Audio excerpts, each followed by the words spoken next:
know you want to be happier and healthier. And after today's show, we're going to show you the way to get there. With me is my Doug Vermeeren, who, now you're, I guess, a little bit famous for creating the Opus, a really inspiring film. Well, thank you. Great film, very successful. And now you have this new project on gratitude, and it's called Gratitude Experiment. That's right. Why do you call it an experiment? Well, I think the thing about gratitude is that many people do know it's important, but they don't necessarily know how to practice it. So within the film, we talk a little bit about how you can really get some results in your life with gratitude. But here's the thing is the results that you get won't be the same for everyone. So even the experiment, you're kind of part of it once you get involved practicing gratitude, right?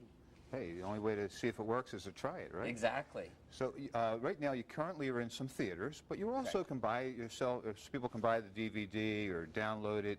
And let's take a look at what the DVD really says. What is gratitude? Does gratitude really make a difference? The world that we live in is not always a peaceful place. It's a world that's often filled with negativity, heartache, pain, and sorrow. In parts of the world, there are disasters and tragedies that are natural and man-made. Will gratitude really change any of this? Will gratitude make a difference? Perhaps you've recently lost your job. Maybe you've even been unemployed for some time. Maybe you've gone through a divorce or a bankruptcy. Maybe even all of the above. Is it possible to still feel gratitude in moments like this in your life? I mean, that is the key question. How do you feel gratitude when something is just falling apart in your life? How do you, I mean, it makes sense up here, you know, but of course, but in the moment, when you're feeling those emotions, it's really hard to do these kinds of things, you know. I think really for me, you know, when I did this film, that was one of the questions I wanted to answer. How can we help people recognize that you can find gratitude even in the most challenging of circumstances? And gratitude really, it comes down to making a choice.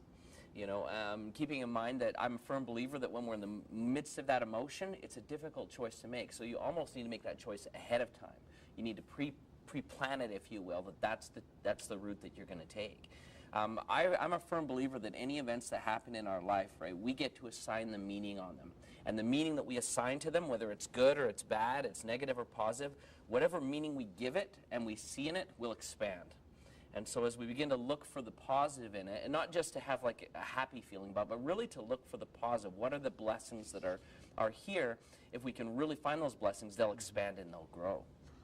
This is like whatever, I mean, there's some theories about, you know, if you have a belief, then you'll find evidence to support that belief. So if your belief is that things negative are happening to you, then you'll find, you know, evidence to support that. Yeah, and it's even beyond just the idea of belief. In fact, brain science illustrates that we have a reticular activating system within our brain, and that, you know, for example, if you go out and you buy a brand new Ferrari, all of a sudden you start driving around and you see everybody that has this brand new Ferrari, either a similar model or a similar car. So we see what we're sort of attached to, what we're committed to, what we're emotionally invested in, and again, what we value and what we believe. And so if we are looking for these things to support that belief that there's goodness in a situation, even if it's negative, we'll find that goodness. Now, in the trailer that we just viewed, it seems like, you know, it's almost like watching today's news. True. It's one tragic event after the next. One murder, one fire, one tornado. I mean, it just keeps going. How much of this do we blame on the media?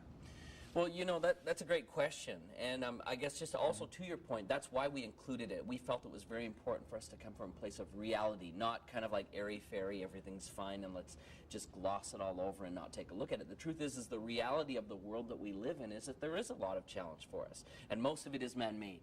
Most of it, in many cases, is self-inflicted. You know, we create a lot of the challenges that we have, and let's face it, there's a lot of people that live in the world that really feel a sense of power from being a victim, and so they look for these dramatic situations to keep reoccurring in their life. And so we really wanted to address that that's real. Now, back to your point of the media, I think also we recognize that the media knows that inside every human being, we sort of have the desire to sort of look at that traffic accident as we walk by, to sort of almost look at these challenges that we have and cringe and sort of take notice. And so that's what they feed us, because we're prepared to receive it. We want to receive it.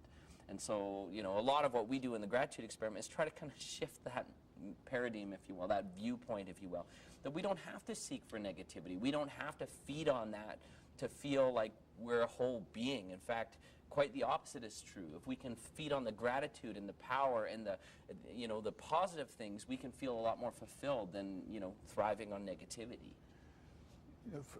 It seems like everything is working against that theory, though. For instance, oftentimes, you know, you get a cold, you know, and you know when you're not sick and you're feeling good, you kind of take it for granted. It's like the normalcy of your life. Then you get sore throat or something, and then all of a sudden, boy, it was really nice when I didn't have this. Why is it that we always notice when something is going wrong and don't give credit, you know, throughout the day when we're feeling okay? Well, again, I think it comes really down to being comfortable, right? When we're comfortable, we really don't take notice of things. You know, I mean, even right now, as you and I are sitting here, if I said, you know, notice your heart beating. Right. You know, unless it stopped, you probably wouldn't have noticed it otherwise, right? But, you know, when it just flows, when it comes to us naturally, it's very easy now for our attention to be diverted to things that are maybe not running smoothly or things that need to be improved upon and fixed. In fact, one of the things that I do in some of my seminars, I believe that there's 5 key areas that everybody needs to feel successful. Your feelings about your abundance, your relationships, your health, yourself, and your connection to spirituality. But if you ever want to know where someone's off balance or what they're missing, ask them what their current most important goals are. If they say finances, it's because they're being unfulfilled in that area, or there's a leak in that area. It's whatever you don't have is what you want, right? Because when we want it, we don't crave it any further. We feel fulfilled there, right? Well, for instance, in relationships, there's, you know, a lot of people kind of postpone happiness in that, hey, I'm not going to be happy until I get married, until I have children, until you know, fill in whatever the blank. the setup yeah, is, whatever yeah. And have a good job. You know, and what do you tell those people? Well, first of all, happiness is a choice. If you're always looking for happiness beyond where you are, you're never going to find it, right? It's in some ways, you know, kind of a bit of a catch-22. People plan that they need to have X amount to be happy, and then, of course, once they, you know, start working on this process, or even once they get there, they still feel unfulfilled because they're looking beyond the mark. So my advice would be just the same as with gratitude. In fact, one of our speakers in the film mentions it this way. There's a difference between gratitude for and gratitude in. Gratitude for is really based on what's happening in your life, the things that you're bringing in, the things that you have, the things that you're accumulating. And if you're always basing your gratitude or your happiness on what's coming or what you need to have, you'll always find that there's lack. But if you're grateful for in other words, what's going on at the current situation, the now, the essence of what's going on in the moment, then you'll find happiness. And it's interesting because I think of experiences in my life. You know, I look at the past, and yeah, I mean, the past doesn't really affect where I've, you know, what's going on immediately right now. And like, I mean, I've been there, I've done that, but if I use that to define who I am, I'll always be unhappy. Same thing with the future. If I look at the future and say I coulda, woulda, shoulda, it's coming, I'm looking at all these things here. If I define my happiness on what's coming, I'll also be left unfulfilled, because the truth of the matter is, it's kind of like what John Lennon says, life is what happens to us while we're making other plans. So my happiness, to be truly happy, I need to be in the moment. I need to be in the now. And now is such a really fragile thing for most people. We're always looking at either the past or the future. We're never looking at the now. And really, to be successful, it has to be now, right? It can only be now. Are there a set of exercises or tools that you use to somebody can transition from knowing that, hey, I should be thinking the glass is half full instead of half empty, you know, but how do you look at it to be half full? Well, I think one of the first thing to do is just like what you talked about, you know, you can't be taking things for granted. You have to have an awareness of what's going on. So for me, one of the exercises that I like to do is sometimes just to pause, which is hard for a lot of people to do because we've got so much outside noise. So to pause and just really kind of take an inventory. And, you know, for me, the way I do my inventory is I start in my mind and I just imagine that here I am with nothing and I add things. First thing I add is my breath. Next thing I add is I hear my heart beating. Next thing I add is the clothing I've got. Maybe some of the positive relationships. And I start expanding these circles of what do I really have? And it doesn't have to be a long process. Oftentimes, even 30 seconds into it, I begin to realize that, wow, I actually do have a lot more than I really thought about in the beginning. Yeah, well, how about when you have, you know, really serious catastrophes happening? You have you know, like what happened with some of these school shootings, what happened with the Boston Marathon, with the tornadoes, and you have, you know, young children dying. And how even do this you week with console Oklahoma, parents? Yeah. you know, some of the challenges that happen there with the tornadoes. It's really tough, and you know, I mean, being part of the human experience, all of us are going to suffer negativity somewhere. There's going to be ups and downs. That's just part of being human. And so how do you find that negativity in there? Well, I think, again, it comes down to what you're going to be focused on. Like just taking, again, the Oklahoma tornadoes here. One of the things that's amazing to me, and we were watching the news this morning, my wife and I, to hear some of the stories of human courage, where humans have come together to support each other and lift each other out of tragedy and out of challenge. And I find that it's those moments that we learn the most about ourselves. Because when everything is going fine, it's easy to say, okay, you know, it's easy. You know, life is just a piece of cake. But when we get into these difficult circumstances, it really tries us, and it causes us to demonstrate what we really are inside and what we're really capable of. And the things that astonish me is, although those situations definitely come with some things that bring tears to us and that cause heartache and sorrow, we also see the inspiration that comes from us. And that's what allows us, I think, as humans to overcome things, is we can really quickly see that we're capable of amazing things that we don't always even give ourselves credit for. Somebody once told me that if you look at life like, hey, I'm going to lose my wallet X number of times, you know, you lose your wallet 5 times in your life. You'll get flat tires, you know, 8 times in your life. You lose your cell phone, you know, 4 times in your life. So when it happens, you kind of already anticipate it, and it's not that big a deal. Isn't that true? And you know, that's something that that I also believe in, is that if we have correct expectations going into a situation, honestly, we can be more prepared to deal with them. In fact, why are people angry, frustrated, hurt, and it's because their expectations aren't met. That's 100% what it always comes down to. We come into a situation, we have an expectation, maybe a spouse is going to act a certain way to us, or someone's going to pay us something that they owe us, you know, money that we've lent to them, or a son or a daughter is going to act a certain way, and then they don't. And so what happens is we become frustrated because our expectations are unmet. So I'm a firm believer that when we go into a situation for the best outcomes, we should maybe align our expectations to be more correct of what could happen. And how do you balance that between, on one hand, you want to be optimistic about something you're doing. On the other hand, you don't want to have, you know, exaggerated expectations. Well, I think there's a couple things to consider. And in our short time here today, I believe that there's 4 ways that our brain actually thinks and sorts out information. In fact, there was a study that was done at Harvard several years ago that said the average person has about 70,000 thoughts a day. 80% of those are negative or neutral. Well, we've all heard about negative thinking, but most of us don't know what neutral thinking is. And there's really 4 kinds of thinking. And that's the negative thinking, again, that, you know, woe is me, it's all going to fall apart. Neutral is that we don't think of anything. It just kind of happens. It's the way most of us run our life. Ritual tendencies. We do what we've always done because that's just the way that it is. The next is positive thinking, and we've all heard of positive thinking, but the problem with it is positive thinking is reactionary thinking. So we sort of need an emergency to look for the silver lining, right? But the kind of thinking that most of us don't do all the time, the one that we really should be focused on, is called empowered thinking. That's where we're proactive. We decide ahead of time what our thoughts are going to be. We decide ahead of time what we will expect. And we do prepare for the good and we prepare for the bad, but we go in ahead of time prepared. And I think if we come in with more of this empowered thinking, you know, it just changes the entire situation for us. We're more empowered when we come in. And because of that, we can, you know, be more balanced. We can be, you know, a more rounded individual, right? Yeah, these theories that you talk about in the gratitude experiment, do they work throughout any culture, in every country? I mean, it's the same, you know, philosophy. You're from Canada. There's, you know, Europeans have the same way of thinking as Americans, or?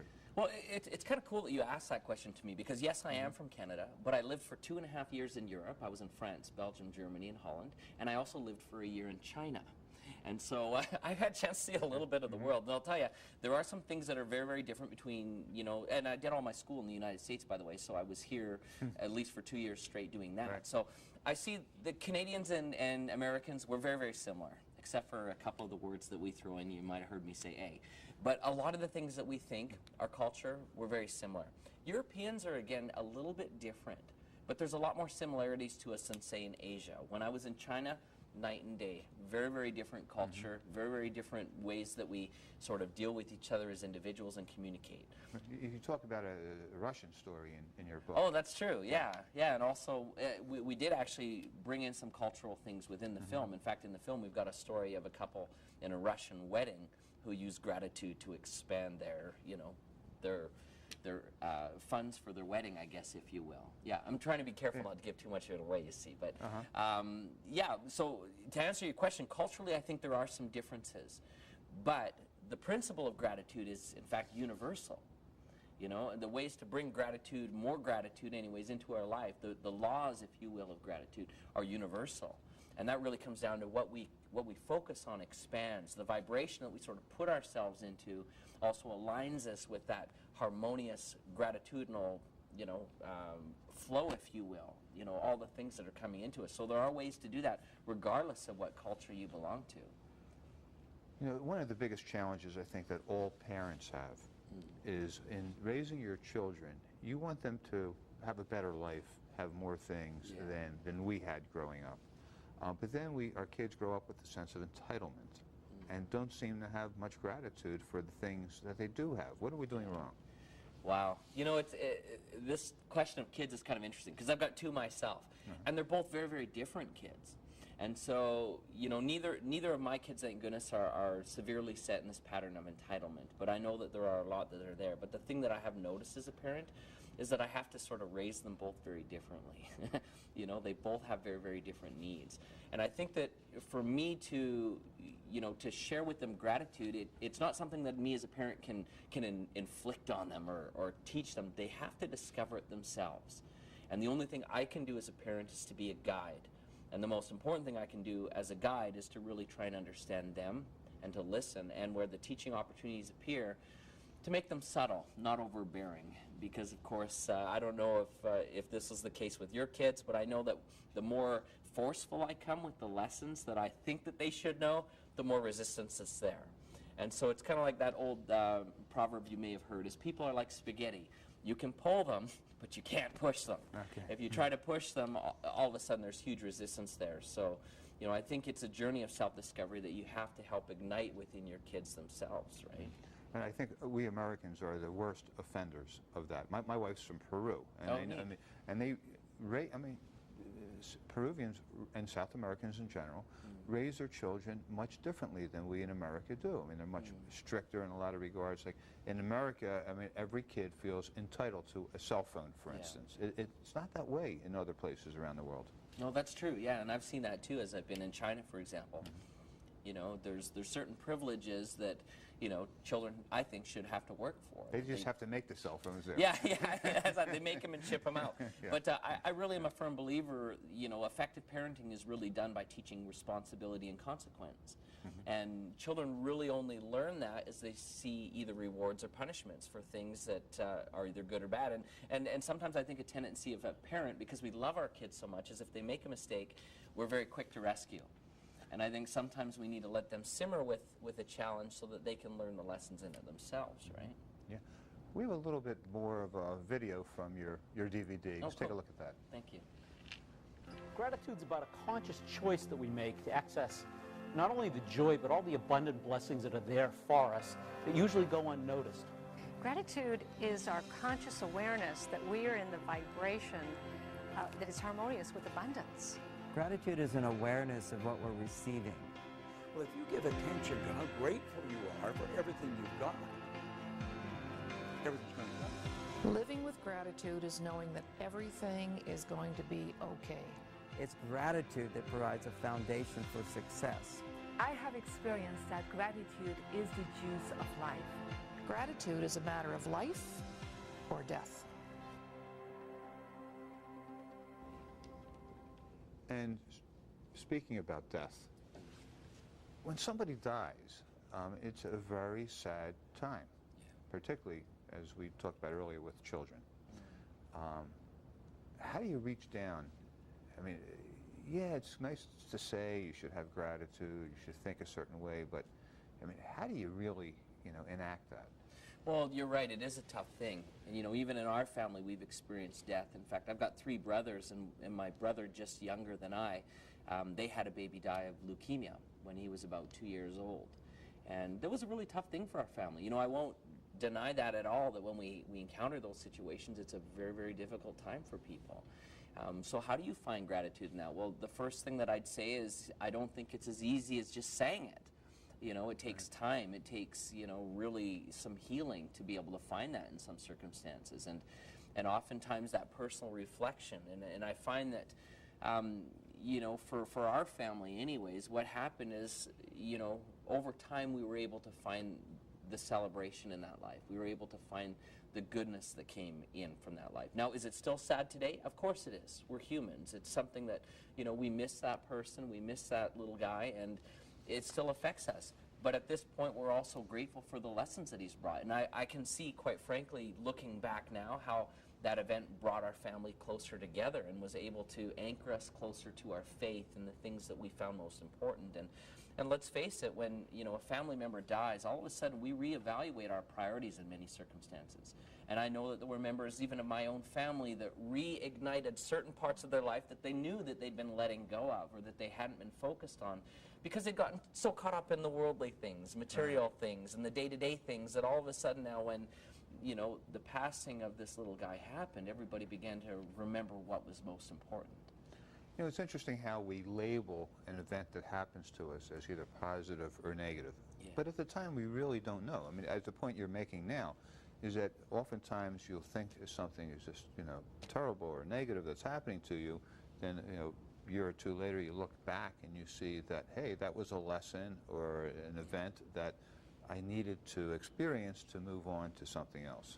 Well, I think we judge a lot of the events that happen to us based on the context that we're living in at the moment, you know, the challenge of it, but also our beliefs surrounding that and so forth. And so I think sometimes it takes a little bit of a separation. It's almost like when the accident happens, it's like a pebble, right, that we have in our hand. When it happens, we're holding the pebble so close to our eye because it's immediate, right? And we can't see anything beyond that pebble, but as soon as time allows us to sort of put that in perspective, the pebble's still there. You know, our family still feels the loss of this baby, but now we can see the perspective of everything else around it. And we see it really for what it is. It still hurts. It still sometimes can be a point of sorrow for us, but at the same token, we can also see the gifts that it brings, right? And when that pebble hits the pond, that's when the ripples appear. And it often doesn't happen until we let go of that pebble. Because too often we're hanging on to it, hanging on to the tragedy. I've met several people, you know, throughout the course of my life that are so excited to be a victim for whatever has happened, whether it's a death or any other tragedy, they'll never let it go. And so therefore the perspective never ever appears. And they never let go of the pebble to see the ripples that it's really caused in a positive way, because they get more power out of being the victim. Do you personally believe that anything that happens to you in life is unfolding in your best interest? Every event? I do. It's kind of what, you know, Albert Einstein talked about too, you know. The answer to really us in life, you know, whether we're going to be happy or not, is our belief on what kind of universe we believe we're in. Do we believe that we're in a supportive universe or a universe that's against us? And if we believe that we're in a universe that's against us, it doesn't matter what happens. Everything is against you and you're going to feel terrible. But if you're in a supportive universe, believing that things are moving towards you, the way I word it in my life is that I believe that everyone's out to sabotage me, but in a good way. Right? They're out to pave the way for my success wherever I go. The people I encounter are genuinely interested in helping me and seeing me improve. And if I look at it that way, I find those kinds of people. I find those kinds of opportunities. I find everything that I do, even if it doesn't work out immediately, is on the road to working out. And by the way, just one other thought kind of with that, I don't believe there's such thing as succeed and fail. I don't believe that that's the way that life works. I believe that everything in life is what we call the law of probability, which was what Aristotle said, that which is most probable is likely to happen. So everything that we do leads to probability. Whether it's I meet the right person or I meet the wrong person, I've discovered now the probability to increase the likelihood that I'll achieve my goal, right? Every fall is kind of like falling up the stairs. We still kind of go down, but we're always going up and forward, right? Right, so once again, you shouldn't really be judging each individual act. No. Because you really don't know. No, 100%. What it really means when you look at it into perspective. Yeah, 100%. Yeah, I would agree with that. You, what is the difference between your film and like The Secret? Well, again, I love The Secret. I think it was a brilliant film. It opened up a lot of doors for people like myself and other filmmakers that are looking at doing these personal development films. I think that the secret, I've heard a lot of people talk about how maybe it didn't have all the answers that are there. And my response is, guys, it was a 76-minute film. It was the beginning of a conversation, and we need to look at it as such. And so I think, you know, for films like mine that follow and other filmmakers that follow, I think that these are now additional, if you will, viewpoints on that conversation, additional tools for people to implement information from that conversation. And so, you know, I think that that was a good starting point for you. And one of the major differences that I find with my films that I try to share is I really try to get into the application, the how-to. You know, so now that you've been given the what needs to be done, here's the work, let's get to it. And you use the word work. Is it actually? I mean, 100% it is work. work. I mean, it's like exercising a muscle, right? Yeah, Working yeah. out. Well, here's the interesting thing is too many people, like, let's just even use this analogy. Too many people are like they're going to the gym, right? Like the fitness center, and they'll look in the window and they'll say, man, I'd like to be fit. I can see I can be fit. I get this inspiration I can be fit. And then they keep walking past the gym. Right. The truth of the matter is your life won't change till you get in and get on the treadmill or get in and start pumping the weights. Like, no one can do your push-ups for you is what I'm saying. And so I think that that's really an essential part. You know, the most important ingredients, if you will, for success is, number one, you. Because if you're not involved, you can't do it. Next is, honestly, time, because it will take time, practice, and then lastly, a correct formula. And if you're missing one of those elements, like if I've got a correct formula, but I don't inject myself into it, well, I'm not going to be able to do anything. If I've got a correct formula, but I don't take the time, well, I'm not going to be able to do anything. And same thing with the practice. It's like a heart surgeon. You know, if I were to have the correct formula for being a heart surgeon and I'm involved, but I've never put in the time and practice, who's going to want to have me operate on them? Right?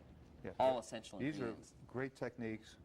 It's a wonderful video, but you need to keep practicing the elements inside. 100%. I hope, we put your website up there. Thank you. People can get more information about the Gratitude Experiment. You can buy the DVDs, you can download the DVD, or else some you can see it at some theaters. There's actually, I think it's still in Las Vegas at the United Artists Theater 8. We've got a couple theaters around the world that we're showing it in. So. Yeah, so I have a lot of very grateful. I have a lot of gratitude for you being here on our show. Oh, thanks. It's been fun, hasn't it? See, I'm already learning.